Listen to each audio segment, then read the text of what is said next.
Morning After with Nick and Big J. Honor and privilege to welcome back on the show an old friend of the program. His name is Derek Sulek. He is touching base because he's got a pretty big event happening this weekend on TV screens all over the country. Good morning, Derek. How are you, man? Good, man. Good morning, guys. It's quite the journey we've had with you. I remember the first time you were on the show, you were talking about a little video that you helped shoot with Midline here in town to put together a video that they have done. And now you are over in L.A. You've got your own production company, and your directorial debut is about ready to make its premiere on Lifetime. It's a pretty cool journey, man. Congratulations. Thank you. I really appreciate that. Yeah, it's been a long time in the making. Yeah, we'll talk about your movie Chaos on the Farm here in a second, but I want to talk a bit about Hollywood Derek now making it big because Nick did mention you started out here, you do all this, and it's one thing for somebody to go to LA and they want to make it big and they want to do this and that, and a lot of times those stories don't end quite so well. But you, on the other hand, you've been living in LA for years now, making a living in Hollywood in entertainment, and to me that's a really amazing thing. And you have done such a great job just personally doing that because you produce a lot of movies. You've got a lot of stuff in the fire,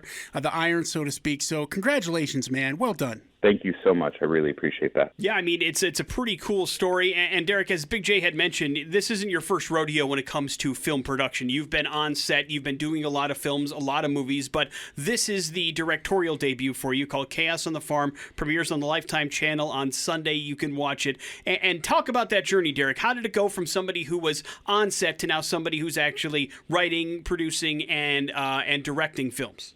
So for me, it was going to film school, going the college route, then getting my days in as a PA and really learning how it works in Hollywood, learning all the jobs and the positions and kind of working my way up from the bottom as a PA all the way to the top. I was fortunate enough to meet my producing partner, Oren Kamara, who was the original owner of Fade to Black Films.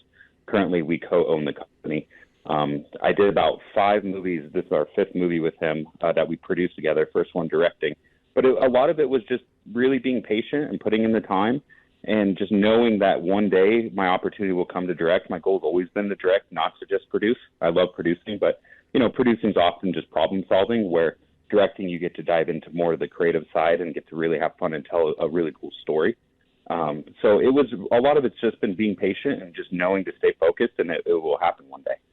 You've got a great cast here, some very experienced, some not so. Jake Busey, obviously a part of this. You've got Brooke Sill, who's kind of a newcomer, Claire Kramer, Billy Armstrong. So you've got a well-rounded cast. How was that bringing into the fold for this movie called Chaos on the Farm? I loved working with Claire Kramer and Jake Busey. I mean, you put those two together and magic happens on screen. And it was a lot of fun to work with Brooke and Billy as well. You kind of have the young bucks versus the old experienced bucks in the movie, which is kind of fun. They team up together on both sides. And, Jake always likes to keep it really fun and loose on set. He always keeps us on our feet. You never know what's going to happen with him. Every take's different. Every reaction's different. But that's good. He's good at what he does, for sure. And I'm sure that's going to come on screen when we check it out on Sunday. Derek, I'm going to use an industry term.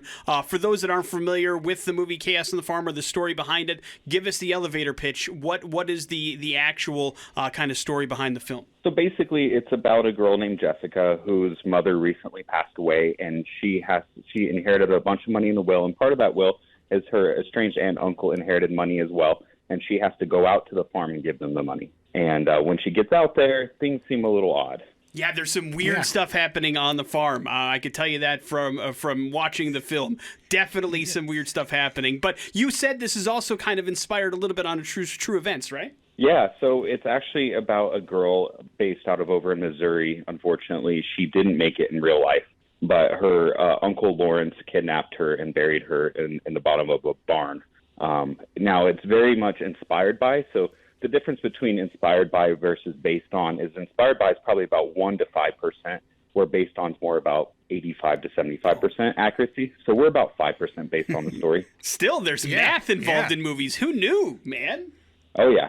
Yeah, the real life story is very sad, but our story is a little more hopeful. than that one. So a little more hopeful. And I did have a question because, not normally, we don't usually have a chance to watch the movie beforehand, but we did thanks to you.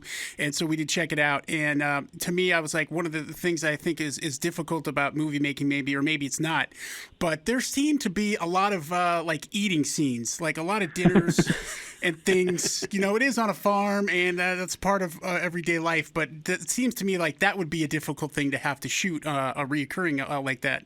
So, when writing the story, we decided you have to have a lot of country cooking, right?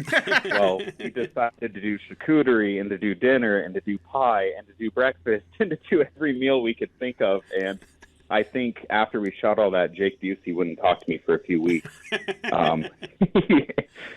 Poor Billy Armstrong, when they arrive at the farm and he has a cookie, it seems so minimal in the movie, and he ended up eating over 25 cookies in real life. But, cooking scenes and eating scenes are really challenging, especially on this one. The actors are actually eating.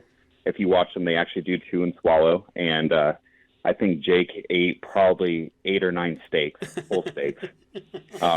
So we did have spit buckets and all that good stuff. But in general, they did most of the eating.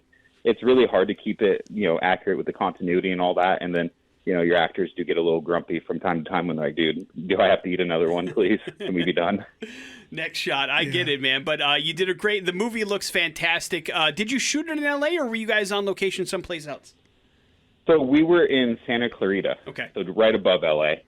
Technically still in the studio zone. So everyone's a local hire. Everyone went home at night. And are you doing like scout location too? Like, did you have a hand in finding the farm? I mean, obviously you wanted the movie to look a particular way. I imagine you're involved in all those moving pieces behind it, right? Yeah. So normally, as a director, you come in and you kind of do a creative scout, then you do a tech scout with all your crew keys, and then you come in and shoot. But since I'm a producer on it with my producing partner Oren, we do everything from the ground up. So we look at all the different locations.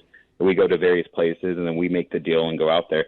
This movie was fortunate enough that we found our farm about 6 weeks before we shot the movie, so we were able to go and really adapt the script and change the story and everything to fit the location perfectly, where oftentimes you go to a location and things are kind of loosely interpreted off the script. You're like, oh, this kind of matches, kind of doesn't, but we'll make it work, whereas this one really was written for where we shot it.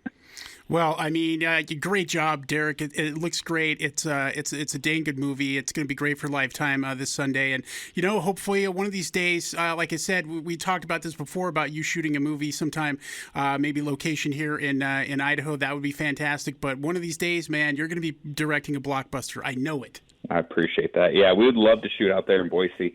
I think that the city there is working, trying to get a good film commission going and whatnot. So hopefully in the next 5-ish years, we can come out there and do something. Chaos on the Farm is the name of the film. You can find it on the Lifetime channel this Sunday for sure. I got a great another idea for a movie here for you, Derek. Chaos in the Studio. I'll pitch it to Lifetime.